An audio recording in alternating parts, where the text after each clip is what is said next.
for me to jump in. I'm looking forward to it. Hey, what's up? My name's Shota Nakajima. Welcome to my new blog I'm doing. I'm going to call this blog Shota and Carrot because Carrot is my friend ChatGPT here. Why I'm starting this blog is because my dad started a YouTube channel, and what he does is he has ChatGPT ask him questions and interview him. I have my own YouTube channel separate from this called Chef Shota, and we're trying to race. And what I'm realizing, his way of doing it, he doesn't need to edit anything and he can keep going. So he's doing way better numbers than I am. So today I'm gonna do pretty much the same copy paste thing and try to beat him in followers. It's a friendly family competition that we're gonna do. And the date that we talked about comparing numbers is gonna be this holiday. So watch me cook, watch me talk to Carrot, my friend, and Carrot, take it away. Ask me your interview questions you got. All right, Shota, I'm so excited to be part of this journey with you. Let's start with a big one. After being a restaurateur for 10 years, what do you think has been the most rewarding part of that journey? And what are some of the biggest lessons you've learned from the industry? That is a big one. Where to start with that? I think kind of whole round, I started in restaurants when I was young. I grew up in restaurants as a young adult. And I think what is important comes back to the same exact thing, why I fell in love with the restaurant industry. You really have to love serving people. That has to be your biggest joy. I find my biggest fulfillment in serving delicious food to people and seeing them smile and say it's delicious. Genuine and heartfelt reason to love the industry. I can imagine that seeing those smiles and knowing you've made someone's day with your food is incredibly rewarding. All right, let's keep going. Could you share a bit about what you're currently up to now that you've closed your recent restaurant and what new adventures you're looking forward to? What I'm doing with you right now, working on more creative things.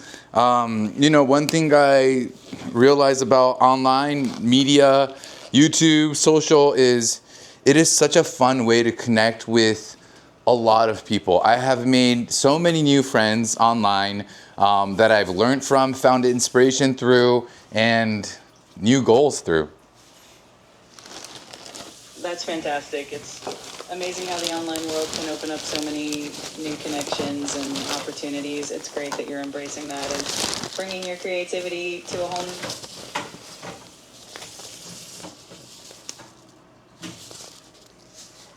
Thanks.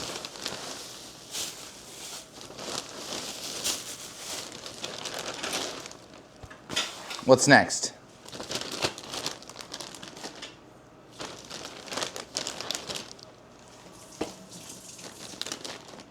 Hello?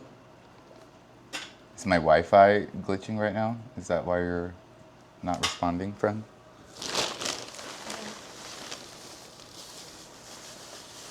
Carrot, are you okay?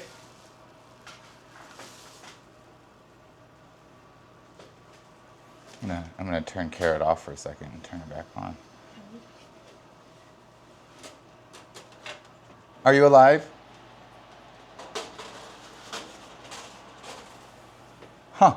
I'm having some technical difficulties right now with my friend Carrot.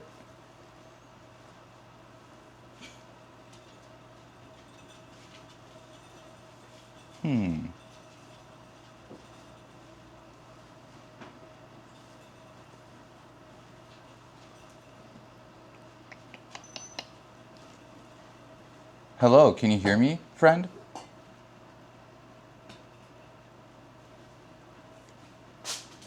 Yes, I can hear you. I'm here and ready whenever you are. Let me know if you'd like to continue with the questions or if there's anything else you'd like to do. Let's continue with the questions. Ooh, hey, I forgot. I got you the mango drink. You're welcome. Yeah, let's continue on with the questions.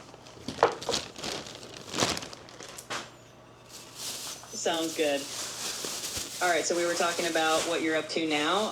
Could you share a little bit about the new projects or passions you're focusing on these days? Yeah, so what is it? I started a lot of different things. I started a blog on Substack called Chasing Umami. I'm shooting more videos. I'm working on creative. I've had, one of the biggest blessings I've had is I've had a lot of time to connect with people. Just because now, I travel nonstop all the time. When it's busy, I'm in 2 cities a week. And when I was back, I would try to go to my restaurant, check on what's going, and I've always operated without a business partner, so it's just been me. So it's not even just the restaurant operations I'm looking at. I'm looking at legal, finances.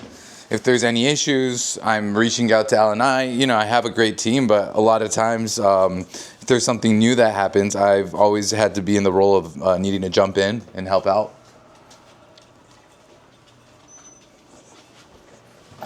It sounds like you really had your hands full with so many different aspects of the business, and it's great to hear that you're getting to connect with so many people and dive into these creative projects. That must be super fulfilling. All right, let's keep it going. How about Dodger? What's his favorite treat or snack these days?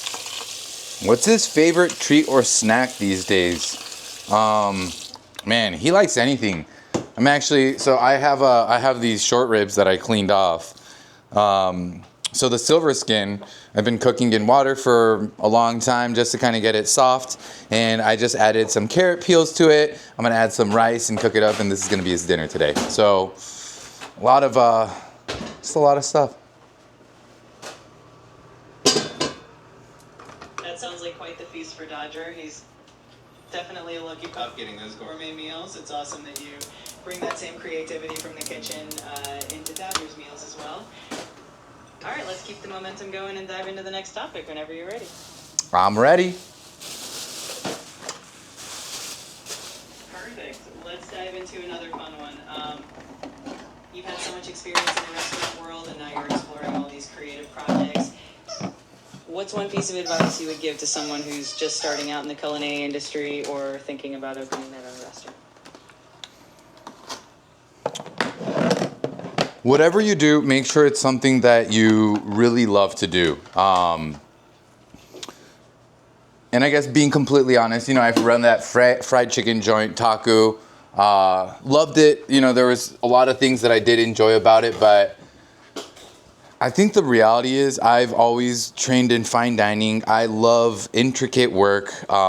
It's almost like art for me in a weird way that feels very fulfilling to do.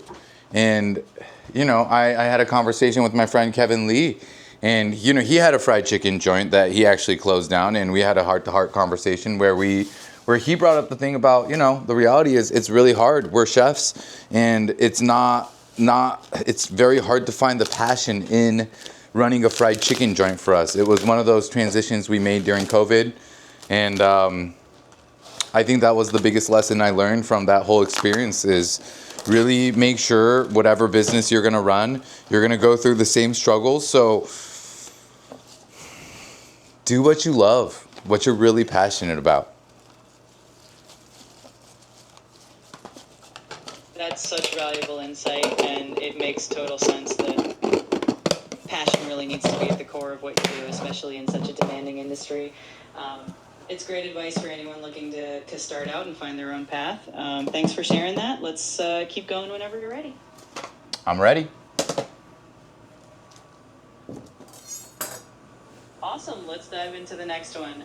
Since you're working on so many creative projects like your blog and your videos, what excites you the most about these new ventures, and what do you hope people will take away from them? What do I hope from this adventure?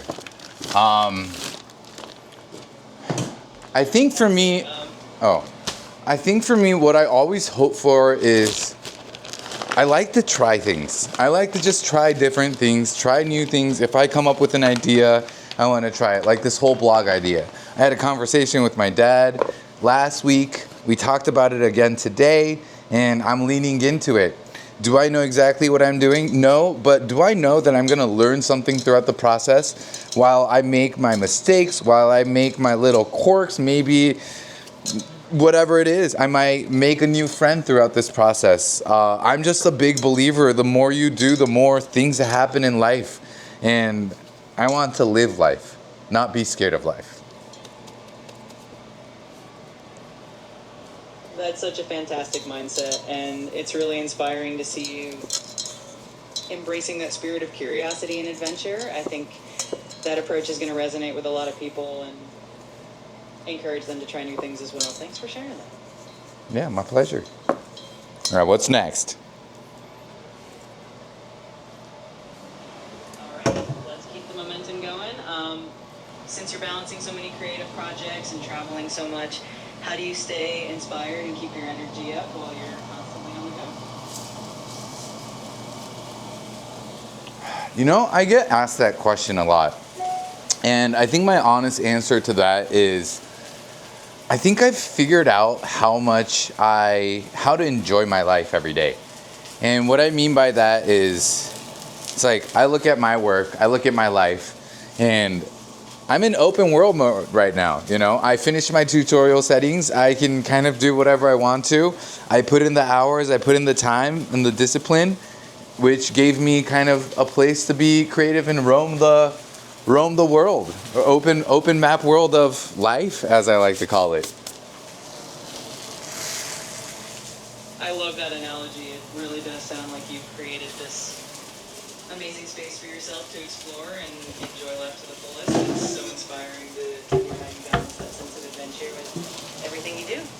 Thanks for sharing that perspective. My pleasure.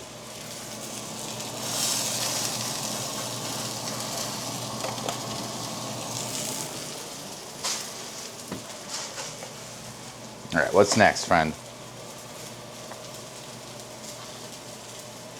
All right, let's keep it rolling. I'm curious to know, with all your experience and everything you've learned, what's a piece of wisdom or a lesson that you hold really close and that you find yourself coming back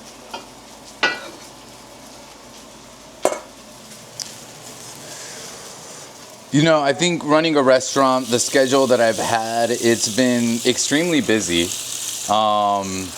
And the more I do, the more challenges that I have, the more success that I have, the more challenges that came with the success. And one thing I realized is it's really not about what happens to you. It's all about how you react to things, right?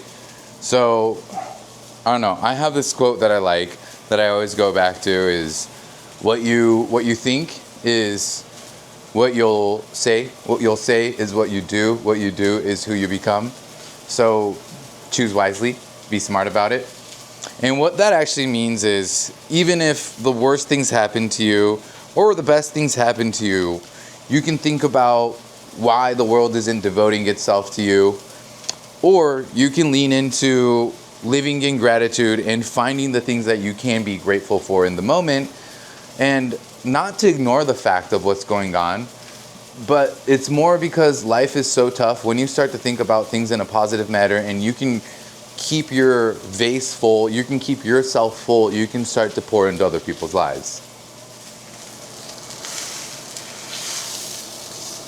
That's such a powerful perspective, and it really shows how much wisdom you've gained through all your experiences. Focusing on gratitude and how you respond to life's challenges is such a great lesson for anyone. Thank you for sharing that. Let's keep this going. Let's keep it going. I like your questions. They're great. I'm so glad to hear that. All right, let's dive into another one. Since you're always exploring new ideas and trying new things, is there a particular project or dream you have on the horizon that you're especially excited about, or something you're hoping to achieve in the near future? Beating my dad in this YouTube competition that we have going on. That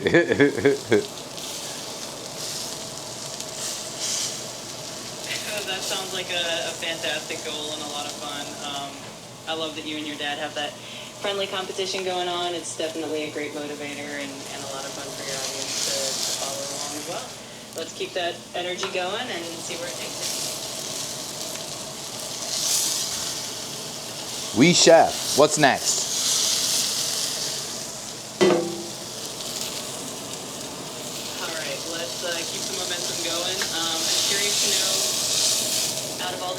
you've created over the years, do you have one that holds a particularly special place in your heart, or maybe a favorite that you just love to cook whenever you get the chance? We talked about black cod on the last episode, so this one I'm going to talk about chawanmushi. Chawanmushi is a steamed egg custard, a Japanese steamed egg custard. It's dashi that's solidified with an egg. I like to think about this perspective. It's not really an egg course. It's more of a soup course to feel that umami, taste that umami of what's inside, what's in season. That's solidified with a spoon, so it has this fun texture that's a little bit silkier compared to, it's like a solidified soup in a sense. And it is also one of the first dishes that I learned how to make, and I practiced it over and over and over at home. And I remember this very well. And I remember cooking it for my mom for the first time when I came back from Japan, and she was like, cool, you did well. And as a Japanese kid, it's a big compliment to get an okay for a classic Japanese dish from my mother.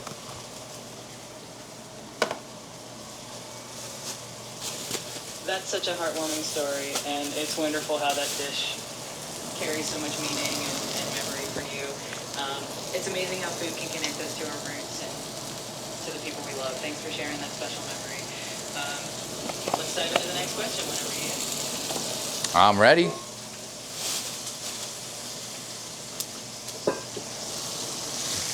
Okay, since we've talked about your favorite dishes and all the creative projects you're working on, I'm curious if you could give one piece of advice to your younger self when you were just starting out.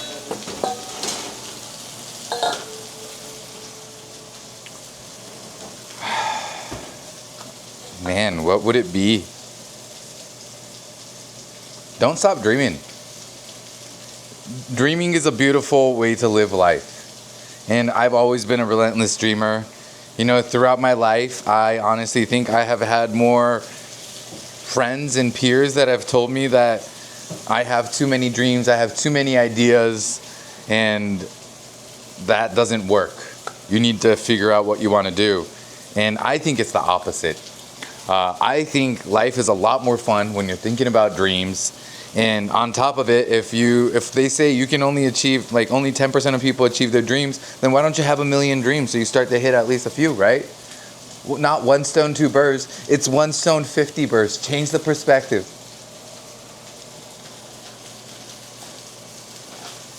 I absolutely love that perspective. It's such a positive and expansive way to look at life. Dreaming big and having many dreams really does open up so many possibilities. Thanks for sharing that wisdom. It's super inspiring. Let's keep the conversation going. Let's keep it going. You got it. It's been such a blast hearing all your insights and stories. I think we've covered a lot of ground, and I'm excited to see where all your dreams and projects take you. Let's wrap up for now, and I can't wait for our next trip.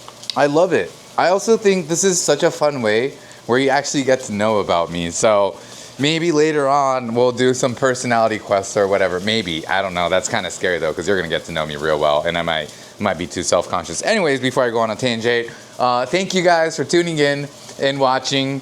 Let me know, again, if you have any questions you want me to ask, or you want Carrot to ask me. Carrot is ChatGPT's name from today, or yes, last episode on. And I'll catch you next time. Cheers.